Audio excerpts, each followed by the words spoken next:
why is it so freaking hard to be in the present moment? I can tell you why. It's very simple. It's hard to be in the present moment because the present moment is the unknown. We don't know what's going to happen right now. We have no idea in the next second, the next moment. That's why we stay in the past. We're addicted to the past because we don't know what's going to happen in the present moment. That doesn't mean that the present moment is somehow bad. That just means that you're afraid to step into the current flow of the river of change because the past seems so familiar. The past is familiar because you keep doing it, not because you like it. Sometimes we do things and we know we don't like it. We know it's not good for us, and we'll call that the past. We keep revisiting, redoing things, especially when it feels familiar. So why is it so scary to be in the now? Because the now is the unknown, the unknown, the untrekked path. Right now is the most beautiful second that you have, the most beautiful minute, the most beautiful day. And you can't allow your past to keep destroying what God has for you in the future. You can't keep allowing your past to destroy and to disguise what God has for you in the future. If you keep repeating the same life every single day, how can you step into the next side of your life? How can you get to the next chapter if you are afraid of the present moment because it's unfamiliar? Are you afraid of the present moment because you don't know what's going to happen? Are you afraid of right now because you have no idea what the next second holds? And that's okay. It's okay to be afraid, but it's not okay to move.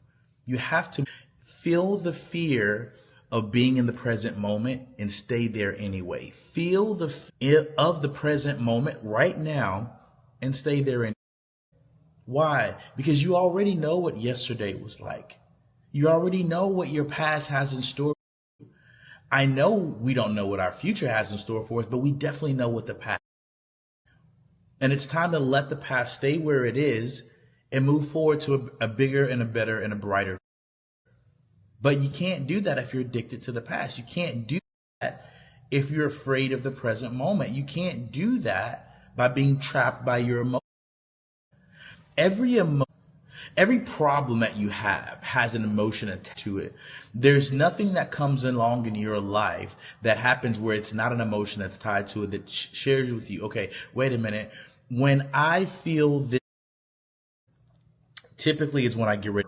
When I get sad, when a problem occurs, there's an emotion that's attached to it. When problems occur, there's an emotion that's attached to it. So whatever your problems are, it creates a feeling and emotion in you. Here it is. We have to shift our focus on what makes us feel better because we know whatever it is that we emotionally think about, that's what that emotional roller coaster will bring about in our life. And so you have to ask yourself,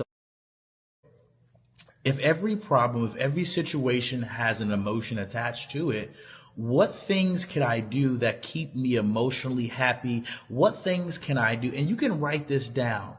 What are some things that I could do that keeps me emotionally charged? What are a few things that I could do really quiet my mind, whether it's taking a walk, sitting by a river, heading to a park? What is it I could do give me the emotional impact that I'm looking for, right? Because if it's true, if emotions come from a interaction or a moment in your life and emotions dictate what we do and how we feel, well, if we can get control of what we do throughout the day, then we can kind of somewhat control the emotional dynamic, the emotional roller coaster that we're on. Because if emotions are attached to things and we're attached to the things that we do, then of course what we do affects our emotions. So what is it that we can do that gets us at the highest peak level emotionally, mentally, and physically? Is it taking a cold shower? Is it working out? Is it eating healthy? What is it that we can do that can shift our emotional state to a way that we can be the most productive that we've ever been? What is that? And this is your job. This is your homework to go and write this down.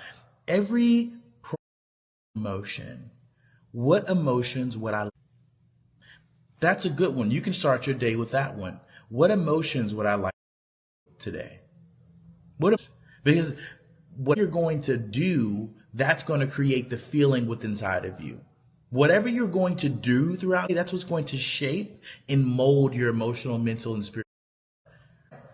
So make sure that you understand that, yes, the present moment is scary because you've never been here before. You know what's on the other side. But so is staying in the past. So is staying with resentment and regret because you didn't move forward and step in that moment and activate the power of now. Okay? So guess what?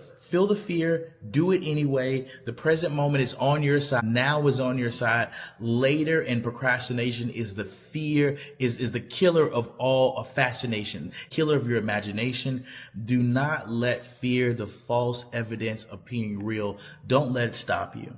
The past, your problems from the past, it'll always be available. But I guarantee you there's power in your future. There's power in moving forward. There's power in now. And it's time for you to activate, unlock, and unleash the power within. And I'll see you guys on the next episode. All right. And hey, don't forget to subscribe. Spotify, Apple. We are on all mediums, TikTok, everywhere. So I look forward to seeing you guys. Facebook. Go subscribe to all the channels, all mediums. Thank you. Listen, right now, it seems fearful because you don't know what's going to happen, but I guarantee you, trust God, trust the universe, and I'll